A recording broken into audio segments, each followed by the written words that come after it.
Olá, bem-vindo a mais um vídeo de Programando Orientado a Objetos com ABAP Objects. Eu sou o Flávio Furlan e hoje a gente vai falar sobre Class Builder.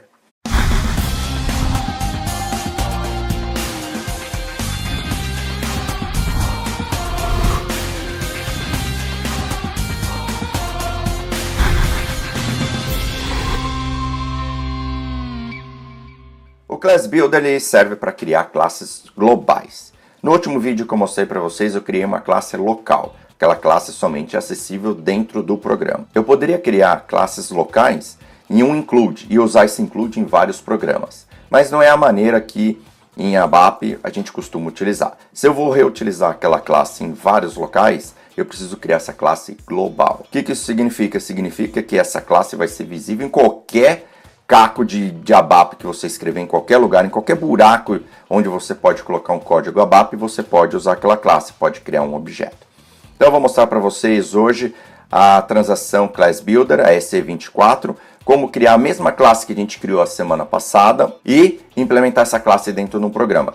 Os dois vídeos vão ser muito parecidos, só que estou usando ferramentas diferentes, tá bom? Então vamos lá, vamos para SE24. Então vamos agora para o SAP-GUI. Nessa primeira parte do vídeo eu vou usar SAP-GUI. Eu vou usar a transação SE24, que é o Class Builder. Eu também consigo acessar da SE80, mas agora eu vou acessar da SE24, a interface é a mesma, tá? Então não se preocupe.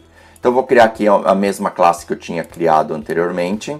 No meu vídeo anterior eu usei a classe ABAP Types String, mas aqui eu preciso usar o Z, porque é uma classe que é criada por mim, não é uma classe criada pela SAP. E eu uso o CL para saber que é uma classe, é um name convention de classes dentro do sistema. Então eu vou respeitar isso por conta de estar compatível dentro, por ser coerente dentro do resto do sistema. Quando eu crio a minha classe global, o que acontece? Essa classe vai ser acessada de qualquer lugar. Então qualquer buraco que eu tiver um lugar para você colocar ABAP, você vai poder criar um objeto dessa classe. Não há necessidade de criação nenhuma, por exemplo, de importing, nenhum tipo de declaração prévia. Simplesmente vou lá, crio a variável de referência e uso a classe, crio o objeto e chamo os métodos, etc. Então eu vou criar aqui minha classe SE24, coloco o nome do tipo do objeto. Ele vai pedir aqui uma descrição. Eu vou colocar aqui só ABAP Types String. A instância eu vou deixar ela como público, ou seja, qualquer um pode criar o objeto dessa classe. Ela é uma usual class, mas eu posso ter classes de exceção, persistente ou classes de teste. E ela não é final, quer dizer que eu posso criar uma herança dela. A gente vai falar mais lá na parte de heranças, então eu vou deixar ela sem ser final. Ou seja, eu posso criar uma subclass dela. Quando eu crio a minha classe, eu tenho várias abas aqui que são os diversos elementos de dentro da minha classe. Todos os elementos dessas abas que eu estou mostrando aqui, eu posso declarar como um objeto local. Tanto é que isso daqui é só uma casca. Se a gente olhar aqui nesse botão aqui, o Source Code, eu acesso o quê? A parte escrita dela. Inclusive eu posso editá-la diretamente aqui. Então se eu não gostar daquela maneira de editar via formulário, eu posso editar aqui como se fosse uma classe, assim como nós fizemos com a classe local. Mas como eu quero mostrar a ferramenta, o Class Builder, eu vou voltar para o modo tradicional. Então nas propriedades eu tenho algumas coisas interessantes aqui, informações que ele já tinha me pedido anteriormente, como por exemplo o tipo de instância, o final fica aqui. E eu tenho a Superclass, é aqui que eu coloco qual é a classe que eu quero herdar. Então por exemplo, eu vou herdar dessa classe da LV, a nossa antiga e famigerada classe do LV. Quando eu faço isso daqui, eu venho aqui nos elementos, olha lá, ele já me mostra aqui em azul todos os elementos que eu herdei, nos métodos, eventos, né, tudo que ele herdou da minha superclass, ele traz aqui para mim. Se eu não quiser ver esses elementos, veja, só não quero ver, tá? Eles estão lá. Eu clico no filter e aí ele filtra os elementos que eu herdei. Só vão ficar aqui os elementos, por exemplo, os métodos redefinidos, que são métodos que eu vou conversar lá em herança, ou métodos que eu criei aqui especificamente para minha classe. Tudo bem? Então, para esse meu caso aqui não faz sentido eu ter a herança, eu vou desfazer a herança. Legal? salvar aqui e começar a criar os meus atributos. Então aqui nos meus atributos eu vou criar os mesmos atributos que eu criei na minha classe anterior, tá? Então era standard separator. Vamos ver o level, o que ele mostra aqui para mim. Olha lá, constante, um atributo estático ou de instância. O atributo estático são atributos que são enxergados por todos os objetos dessa minha classe, como se fosse, de uma maneira meio bizarra, de novo, como eu já tinha comentado, um valor global da minha classe. O de instância, eu vou ter, cada objeto vai ter o seu próprio valor, e a constante é constante para todos os objetos dentro dessa classe. A visibilidade eu vou escolher como private, e o tipo associado ele é uma string. Se eu der um enter aqui, o que ele vai fazer? Ele vai falar entre o valor das constantes, ou seja, ele vai mostrar qual é a linha que está com erro, e eu preciso vir aqui e colocar o valor da minha constante. É interessante porque se eu colocar, por exemplo, qualquer outra coisa, por exemplo, um tipo que não existe, olha lá, ele vai reclamar. Então eu preciso vir aqui e corrigir, ele vai para o próximo erro, que no caso aqui ele está pedindo o valor inicial da minha constante. Eu preciso colocar entre apóstrofe, porque é um valor que é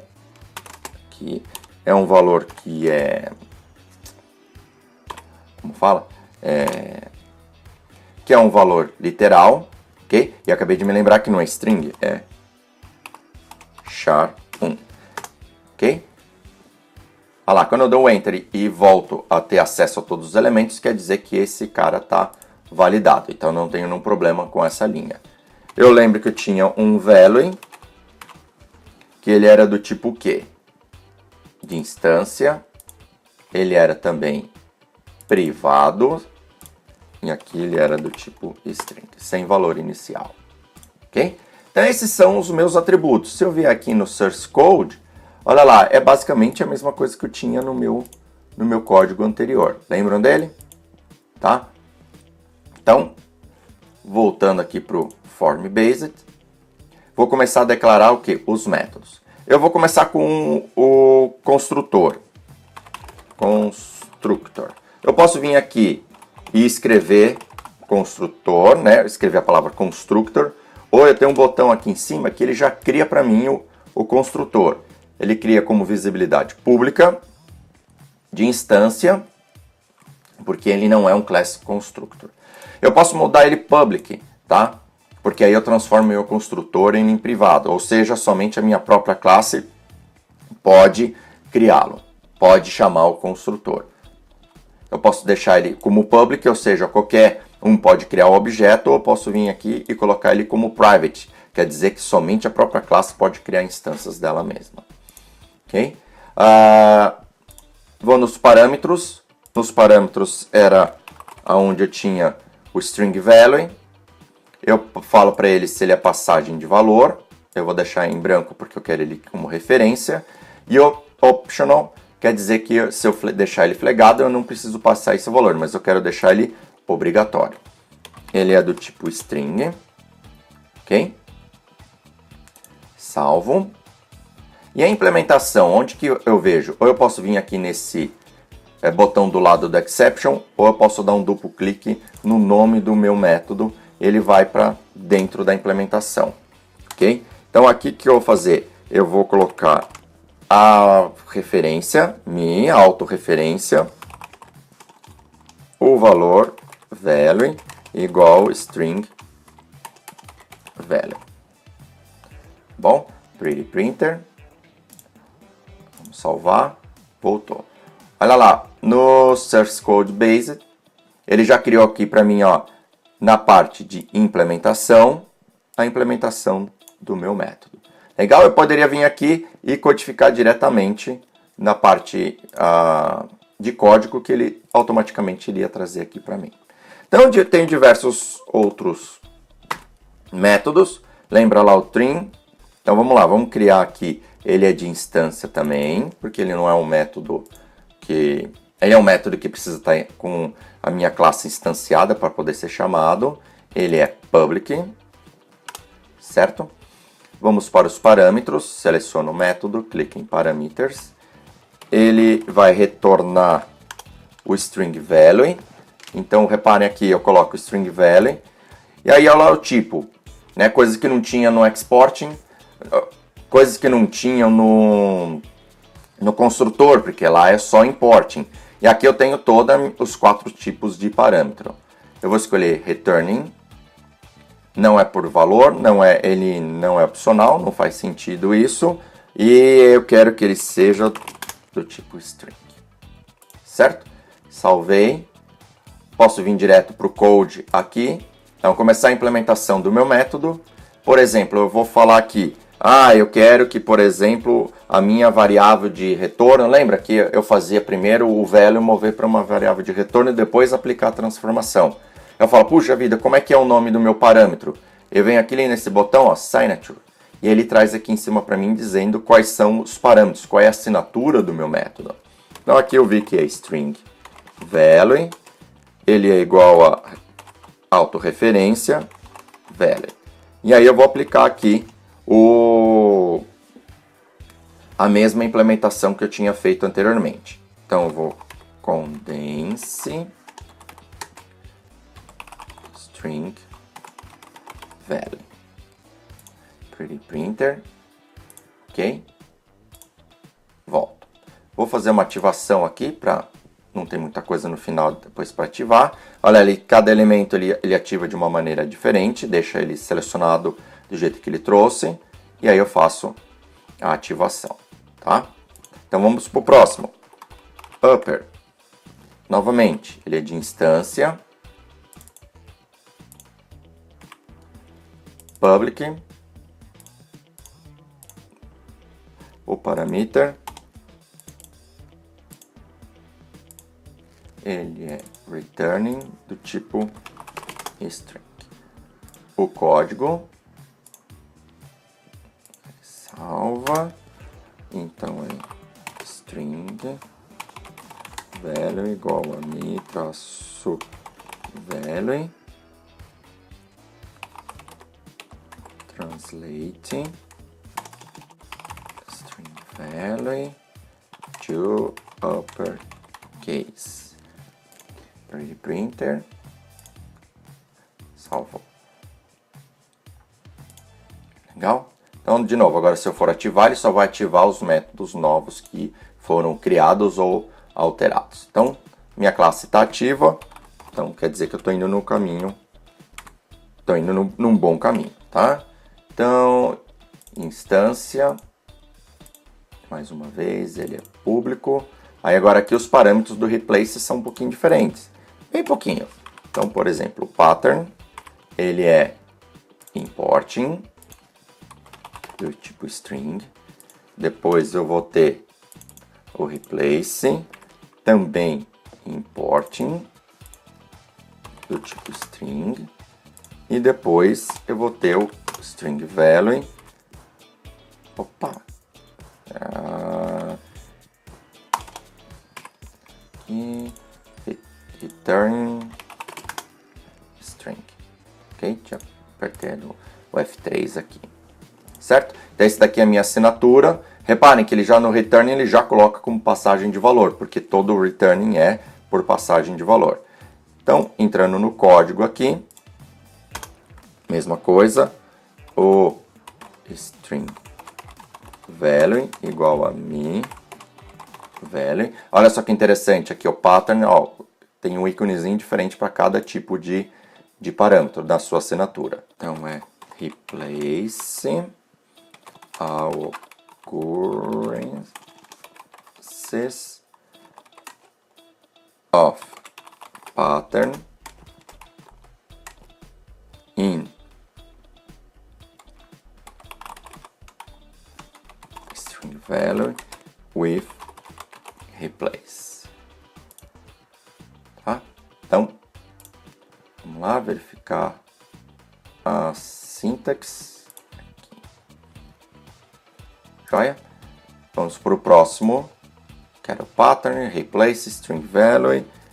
Opa, peraí. Agora a sequência era e o get value de instância, ele é public. Tá? Quando você vai pegando a prática, você já consegue ir direto tá bom? Reparem, ficou repetitivo do vídeo anterior? Claro que ficou, porque eu declaro a mesma coisa. Essa é dos intentos desse vídeo, para você ver que é exatamente a mesma coisa. Não tem nada que mude, não tem nada que não tem nada que no Class Builder eu não consigo fazer que não posso fazer no local e vice-versa. Tá? Então, string value igual a mi traço value. Certo? Pretty Printer. Voltou. Então, com isso daqui, a minha classe tá pronta. Posso usar essa daqui dentro de um código qualquer. Uma coisa interessante nas classes globais, que não tem nas classes locais, é a capacidade de você fazer um teste unitário com ela. Não é um teste unitário com a ABAP Units, né? Eu também posso fazer isso, mas eu posso testar a minha classe. Então, se eu vier aqui e colocar o F8, ele vai mostrar para mim como se fosse um sisteminha para testar a minha classe. Então, ele mostra aqui a primeira parte, onde eu teria todos os meus métodos estáticos, ou seja, métodos que eu não preciso criar um objeto, uma instância desse cara. Então ele já estaria aqui para mim. Como não